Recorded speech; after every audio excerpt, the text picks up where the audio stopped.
Fish পাতুরি তো আমরা অনেকেই খেয়েছি, কিন্তু আমরা কি চিকেন পাতুরি খেয়েছি কোনোদিন? আমি তো কোনোদিনই খাইনি। ফেসবুকে একটা ভিডিও দেখেছিলাম, সেই ভিডিও থেকেই আজকে রান্নাটা করব। তার জন্য প্রথমেই আমরা কয়েক টুকরো পেঁয়াজ, রসুন, আদা, কাঁচা লঙ্কা এবং ধনেপাতাকে ছোট ছোট করে কেটে নেব। এইবার এই যে চিকেনটাকে দেখছো, এই চিকেনটাকে আমরা ভালো করে মিক্সিতে মিক্স করে নেব।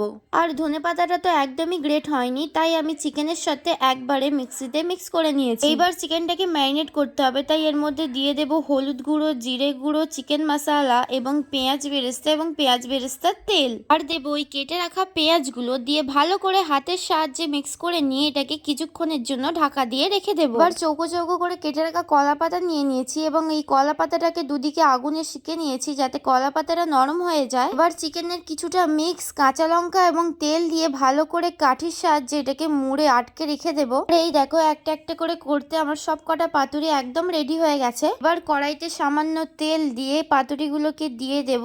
একদম হালকা আছে এপিট ওপিট ভালো করে সেঁকে নেব 10-15 মিনিট ধরে, ভিতরের চিকেনটা একদম সিদ্ধ হয়ে যায়। আর কিছুক্ষণ পর দেখো আমাদের চিকেন পাতুরি একদম রেডি। আর ভাত দিয়ে খেতে তো জাস্ট অসাধারণ হয়েছিল। আমার মায়ের বার্থডে ছিল সেদিন, তাই আমি এইসব রান্নাগুলো করেছিলাম। আজকের মতো আসি, দেখা হচ্ছে নতুন কোনো ভিডিওর সাথে। বাই।